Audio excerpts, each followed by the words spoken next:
Hello everyone. In the previous class we discussed about cyclotomic polynomial. Now today we are going to discuss some results on roots of a polynomial. Suppose if f of x is a polynomial over R where R is an integral domain, then alpha belongs to R is said to be a root or 0 of f of x if f of alpha gives you 0. Now consider a map phi alpha defined from R of x to R by phi alpha of f of x equal to f of alpha. Then f of alpha will be a polynomial in alpha and it's a root. This is not room, it is root of f of x if and only if f of x is in kernel of phi alpha, because we know that kernel of phi alpha contains set of all domain elements whose image is 0, and you know that if alpha is a root, then f of alpha will be 0. So f of x belongs to kernel of phi alpha implies that alpha is a root. Theorem. This is also called as factor theorem. Suppose if f is a field and f of x is a polynomial over f, then any alpha belongs to f is a root of f of x if and only if x minus alpha divides f of x.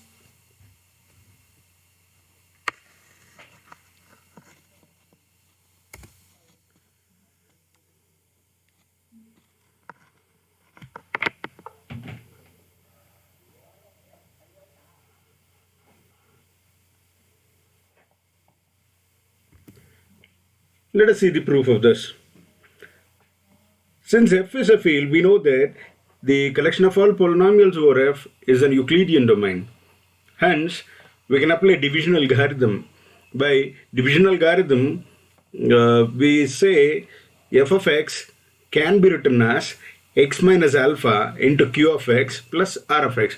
When we divide f of x from x minus alpha, we are going to get quotient as q of x and remainder as r of x. And we should note that this remainder is either 0 or degree of r of x is less than the degree of divisor, that is x minus alpha.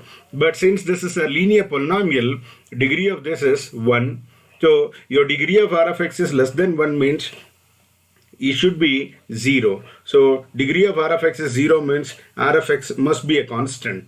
So that means f of x can be written as x minus alpha into q of x plus r. Now we should note that suppose if alpha is a root in f of x, alpha is a root for this polynomial f of x, then we know that f of alpha is 0. But from this, what is your f of alpha? Your f of alpha is alpha minus alpha into q of alpha plus r, which gives you r equal to 0. That means remainder is 0. When remainder is 0, we can write f of x as x minus alpha into q of x. But by divisibility property, this is of the form a equal to bc, therefore b divides a. By that property, x minus alpha divides f of x, and this way is true. Now we'll prove the converse. Suppose conversely x minus alpha divides f of x, then we know that by divisibility property, f of x can be written as x minus alpha into some polynomial q of x. But what is your f of alpha from this? Your f of alpha is alpha minus alpha into q of alpha, which is 0. So your f of alpha is giving you 0 means alpha is a root. So this completes the proof of this theorem. Now corollary. Suppose f of x is a polynomial in f of x of degree 2 or 3. Then we have to show that f of x is reducible if and only if it has a root in f. Now let's prove this one. Suppose f of x has a root in f. Then by the above theorem, f of x can be written as x minus alpha into g of x. That means if alpha is a root of this polynomial, then x minus alpha is a factor of this f of x. So f of x can be written as x minus alpha into g of x. But they are given the degree of f of x is 2 or 3. If degree of f of x is 2 or 3, we knew that degree of f of x must be equal to degree of this plus degree of this. But here degree of this is 1. Therefore, degree of g of x must be either 1 or 2. That means degree of g of x cannot be less than 1. So if it is not less than 1, So we have written this one as product of two polynomials whose degree is greater than or equal to 1. Hence, our f of x is reducible. On the other hand, suppose f of x is reducible, say f of x equal to g of x into h of x. Now they are given f of x is a polynomial of degree 2 or 3. Hence, degree of g of x must be 1 or degree of h of x must be 1. Why? Because if the degree of f of x has to be 2 or 3, we know the degree of f of x is equal to degree of g of x plus degree of h of x. If this is of degree 1, then this has to be degree 2. Or if this is of degree 1, this might be of degree 1, because f of x must be of degree 2 or 3. Hence, any one of them, either degree of g of x or degree of h of x, must be 1. So, without loss of generality, let us assume that degree of g of x is 1. If degree of a polynomial is 1, then it is a linear polynomial. Let us assume that the polynomial g of x is some ax plus b. But we knew that if you substitute x by minus b by a, then your g of minus b by a becomes 0. That means if alpha equal to minus b by a, then g of alpha is 0. Therefore, alpha is a root of this polynomial. So, if alpha is a root of this polynomial, hence it is a root of this polynomial. This completes the proof. Note, suppose if degree of f of x is 1, then f of x is irreducible, because that itself is linear polynomial. So you cannot express that as a product of two polynomials whose degree is greater than or equal to 1. And if degree of f of x is greater than 1, and if f of x has a root in f, then f of x is reducible, because by factor theorem, f of x can be factored into product of two or more polynomials. Now suppose f of x equal to x square plus 2 into x square plus 3 is a polynomial over q. But remember, this becomes 0 only if x square plus 2 is equal to 0. That is possible if and only if x equal to either 2i or minus 2i. Similarly, 3i or minus 3, root 3i, root 2i or minus root 2i, or root 3i or minus root 3i.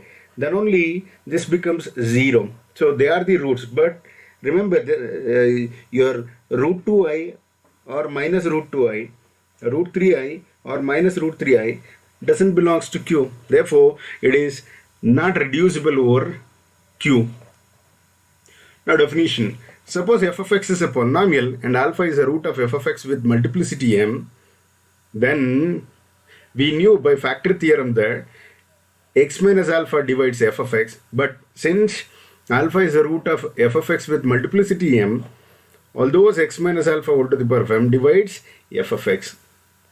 That means f of x can be written as product of x minus alpha m times into some polynomial, and x minus alpha whole to the power of m plus 1 does not divide f of x, because it has root alpha, which is a root with multiplicity m. The theorem. Suppose f is a field and f of x is a polynomial over f of degree n, then f of x can have at most n roots in f, counting the roots to their multiplicities. So we have to take their multiplicities into the account. Now suppose alpha 1, alpha 2, etc. up to alpha k are distinct roots, where alpha 1 is a root with multiplicity m1, alpha 2 is a root with multiplicity m2, etc. Alpha k is a root with multiplicity mk. Then we have to show that the roots of f of x be at most n. That is, m1 plus m2 etc. up to mk is less than or equal to n. That becomes the sum of the roots is at most n, not more than n. Now you should note that alpha 1 is a root of f of x with multiplicity m1. Then by the above definition, we knew that x minus alpha 1 whole to the power of m1 divides f of x. But by divisibility property, we can write that one as f of x equal to x minus alpha 1 to the power of m1 into some polynomial g of x, where x minus alpha 1 does not divide this polynomial. If it divides this, then alpha 1 becomes a root of this, and x minus alpha 1 to the power of m plus, we can write this one as x minus alpha 1 to the power of m1 plus 1 into some polynomial, which is not true because alpha 1 is of multiplicity m1. So that's why we have to restrict ourselves to x minus alpha 1 to the power of m1 into g of x. And x minus alpha 1 does not divide g of x. But remember, your alpha 2 is also root of this f of x.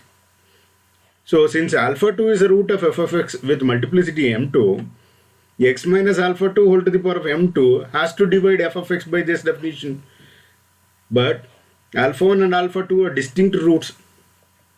So x minus alpha 1 to the power of m1 and x minus alpha 2 whole to the power of m2, their GCD must be equal to 1. And further, if their GCD is equal to 1, this cannot divide this, it has to divide g of x. So x minus alpha 2 whole to the power of m2 divides g of x. But again, by divisibility property, we can write g of x equal to x minus alpha 2 to the power of m2 into some polynomial, say h of x, and substitute that in f of x. Then your f of x will be x minus 1 alpha 1 to the power of m1 into x minus alpha 2 whole to the power of m2 into h of x, where x minus alpha 1 or x minus alpha 2 does not divide h of x. If they divide h of x, the multiplicities of alpha 1 and alpha 2 increases, which is not true. Therefore, continue this argument and we get a factorization because the degree of this polynomial is finite. It has to stop. So let us assume that f of x is equal to x minus alpha 1 to the power of m1 into x minus alpha 2 whole to the power of m2, etc. up to x minus alpha k whole to the power of mk into some polynomial L of x over f. Now equate the degrees. So degree of f should be equal to degree of first polynomial plus degree of second one, etc. up to degree of this plus degree of L of x. But what is the degree of f of x? N. What is the degree of this polynomial? M1. Degree of this m2, etc. up to degree of this is mk plus degree of L of f. L of x, which is obviously greater than or equal to degree of, sum of these numbers, because here we are adding with one more additional degree of L of x. Obviously your n is greater than or equal to m1 plus m2 plus etc. up to mk. That means the f of x can have at most n roots, counting the roots to their multiplicities. This completes the proof. Corollary. Suppose R is an integral domain and f of x belongs to R of x, and if degree of f of x is n, then f of x can have at most n roots in R, counting the roots to their multiplicities. You can rewrite this because every field is an integral domain. So this theorem, this corollary holds good straight away from this theorem. Now remark. Suppose f of x is a polynomial over reals, then this polynomial has no root in R, because this becomes 0 only if we substitute x with plus or minus I. But plus or minus I are not real numbers. Therefore, this has no root in R. But this can be written as x plus I into x minus I in complex number set. Therefore, it has two roots in complex number set. And note that f of x has been factored into linear polynomials in C. And I and minus I are roots. Now, what your fundamental theorem of algebra says? We learned this in our lower classes. If f of x is a complex polynomial of degree n and f of x has at most n roots in complex number set, then f of x can be factored into linear polynomials. And further, these linear polynomials are irreducible over C. So you should note that any polynomial which is given can be factored into linear polynomials, where those linear polynomials are irreducible. And in the case of real numbers, the irreducible polynomials may be linear polynomials or quadratic polynomial of the form quadratic polynomial of the form ax square plus bx plus c, where b square minus 4ac is less than 0, they are irreducible. For example, x square plus 1, as we discussed, x square plus 1, like that. And the above corollary is not true if R is a root, R as a root in domain. For example, over Z2, Z8, this polynomial f of x, which is given by x square minus 1, has 4 roots. F of 1 gives you 0. F of 3, that is 9 minus 1, but modulo 8 means this becomes 0. 5 square, which is 25 minus 1, which is 24, modulo 8 means 0. 7 square minus 1, that is 48, over mod 8, that becomes 0. So it has 4 roots, even though degree of this is 2. And the ring of real quaternions, we know that this is a division ring, and this polynomial f of x equal to x square plus 1 equal to 0 has 8 roots, namely plus or minus 1 and plus or minus I and plus or minus j plus or minus k, because I square, j square, k square equal to minus 1, because of that reason. Now let's move on to a theorem. Suppose f of x is a polynomial in z of x and it is of degree n, then any rational number of the form r by s is a root of f of x with r and s having GCD 1, their co-primes, then r divides a naught and s divides n. So if the polynomial is having a rational root, then it has to satisfy this condition. R must divide constant term and s must divide leading coefficient. So given that r by s is a root of f of x, and we know that any number is a root of a polynomial provided f of that number gives you 0. So f of r by s is equal to 0.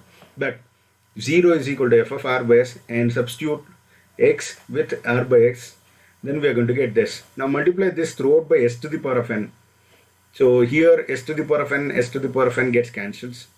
Here s to the power of n, the 1 times s gets cancelled, so s to the power of n minus 1 remains, and here a naught into s to the power of n comes. Now send this one to this side, and in the remaining terms s is common, so let us take out s common and send this to this side, so that minus s into this. Now this is of the form a equal to b into c, so by divisibility property this implies that s divides an into r to the power of n. Since GCD of r and s is 1, s has to divide an.